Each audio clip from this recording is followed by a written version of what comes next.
they gotta listen.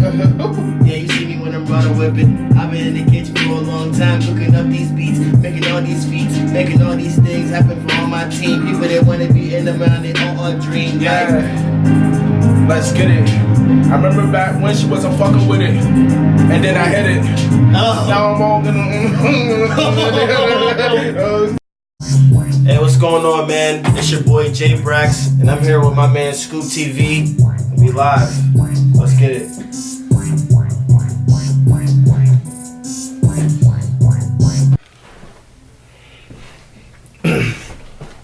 Alright, man. It's your boy SCOOPTV. You already know how we rocking. Yes, sir. Who we got in the building today? It's your boy Jayybraxx, man. Hey, if you want to follow me at JAYYBRAXX, I'm with my man SCOOPTV, and yeah. Alright, so I see, man, that Planet Brax is going crazy. You got a lot of heat out right now, man. You doing the producing. So tell the viewers a little bit about yourself if they don't know. Well, I'm an artist. I'm a recording artist. I'm also a producer, videographer. I do everything myself pretty much. Like, I got a record label called Genius Society that I've been running for a couple years. I got a couple artists, and yeah, I'm just a super content creator, and I just enjoy doing this shit, like creating and making music and all that. Yeah, that's definitely dope. I've been seeing the ground, I've seen the hustle, and a lot of the marketing you do on the internet too is crazy. So what's some of the things you did to really grow your brand? Like, what's something that you feel like was really effective in your career? I feel like the real thing that helped me become more effective is just being more honest with myself. As an artist. Like, there's so much shit that artists ain't doing that they could do on the surface with no money, that they could build their brand with, and they're not even doing that. Like, and for the longest, I was just like kind of like working to create this wish and dream come true, but I wasn't really like planning to, and that's the difference now. Like, before I was just working, but now I work to plan, and I plan to work. You know what I mean? So. Who was some of like your influences to like really getting into this stuff? Like, who people you look up to as far as like, even if somebody that's a boss or music, you know, it could be a family member. Who was you looking up to when you really start doing all this stuff? A lot of people, or a person that I looked up to, right now, I mean, like, it's hard because I look up to a lot of different types of people. Like, I know as far as like if I want to get somebody that has done business, music, and enjoys living life the way that I do, I could say like somebody like Wiz would be a perfect example, because just like the entrepreneurial mindset and also the creative process too. Like, you know, it's like it's all fun, but also it's like a lot of work being put in. People like him, Gary V, Adam Ivy, Brandman Sean, like a lot of the independent marketing people that like help artists get out a lot, and I've had conversations with those guys too. Not Gary V, but I plan to talk to him soon too. But yeah, man, like a lot of those guys kind of like inspire the creative process for me and like where I'm gonna go next, because not only is it just about music for me, but it's also business too, because I'm independent right now. So, you know, I'm trying to figure out all the strings to add so we can make it happen and make the right networks. Like the right rules. Yeah, that's dope. That's definitely dope. So, I see some of the similarities that with us as far as working is like you do a lot of different things. So, what's some things you would say you put 100% into? Like, what do you best like? In between what you know, you do the music, the producing, you do graphic design. What's something you feel like you put 100% into? It's definitely the recording and the music side, the artistry. Like, you know, although I do a lot, I always have a what I like to call, and a lot of people call it a macro goal. Like, I got a bunch of micro goals, and you know, it might be do a video for this person to, you know, possibly work with them later on for this, you know. So like, I always keep it like this. Like, if you could be the bus boy that works at a restaurant that Jay-Z works at, or that Jay-Z walked into. You know what I'm saying? And you talk to him and you make music. Not you're a busboy, but you just met somebody that might be able to help you with that. And that's how I think of like doing a video for somebody or doing anything for anybody creative wise, because I know that the networking factor of all of it all comes in a circle. You know what I mean? Like you could start off opening up for somebody like Jim Jones, and then next thing you know, you're producing his whole next album. And it might have been some like, you know, he's somebody that might not be as important in the music scene to the relevancy of it all right now, you know, like, but as far as it goes, that's still a legend, and you just made that connection. No, that's like, very true. Period. Yeah. Every kid, I don't take no connections like bigger than the next. You know, everything matters. Anybody you work with matters. No, that's definitely true. That's very true. So I see you work with a lot of people too coming up and that stuff. Like, who were some of the bigger names that you worked with before?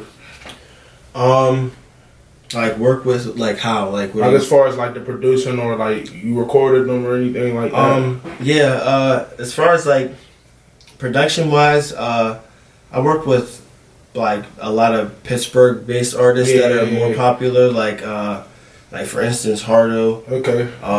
I engineered for him. We didn't get the song out, but I still got the opportunity to be in the studio with him, which was a lot for me because like I'm not even from Pittsburgh, you know what I mean? So just to be able to be in that area and be around that is dope. FTR Drama for sure. He helped put me on with him, with Hardo and shit. So, you know, and like I produced for him like a while back too. Like he gave me a couple opportunities with like working with him when I was really young and getting into producing and shit. But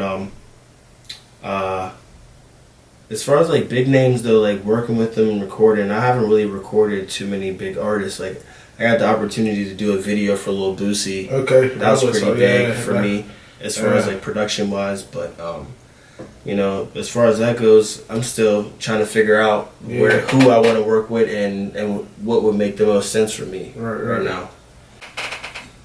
So I really wanted to talk more about that Jayybraxx, man. Yes, sir. Yeah, I know it was a lot to, you know, the process of making it probably was a lot. Let's talk a little bit about it. Like, what was the thought process for the project? My thought process? Hold on, man. This fucking piece of weed just got stuck. Like, yo, anybody that's watching out there, listen. If you have a grinder that's been trusty to you, you know that shit might, you know, get a little clunky sometimes. So you gotta use the keys. You got to. And you heard me. Get that shit through there. You feel me? So you can get all that smoke out of there. So if you want, you got a grinder, you know what I mean? If the shit's stuck in the motherfucking grinder, get that key. You can use one of these.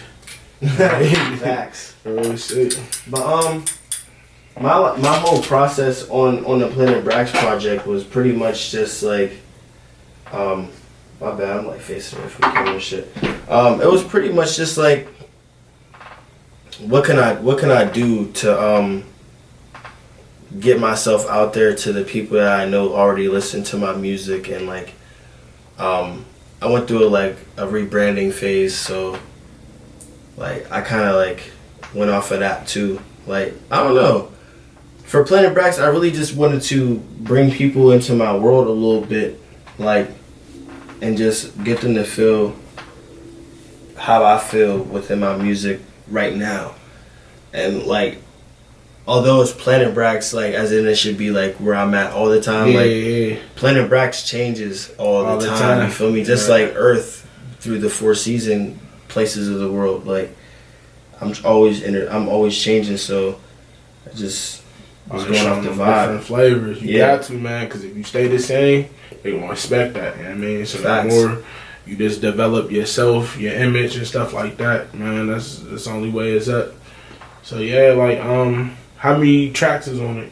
Like when you make an album, do you like short albums or do you like longer albums? I feel like nowadays they're doing, a lot of people doing short albums. Well, personally, like I've dropped longer albums before, like even like because like a lot of people that know me, like they know that I went under a different name before or whatever.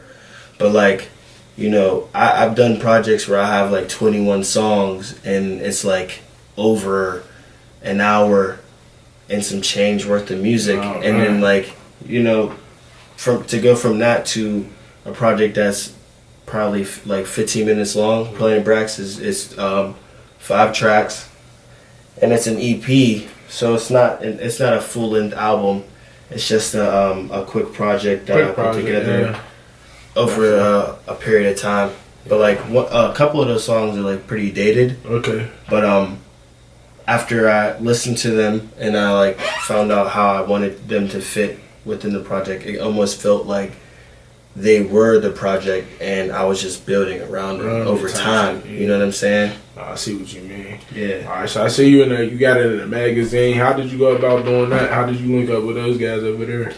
Well, I got into Soul Pit magazine, and I can thank my mans from the 814 once again, pulling strings. My man Ron Fisher, he works there, and I was just talking to him because like he's one of those people that have believed in me over the years, and like, you know, he's in a position where his penmanship is in a position where he can do something for his community or somebody that he might know, and he reached out to me and we did the interview, and I gave him some pictures and all of that, and we went from there, and he got it in Soul Pit magazine.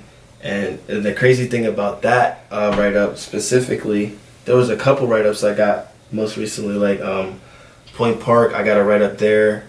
That was really dope to get a write-up from Point Park and all that. So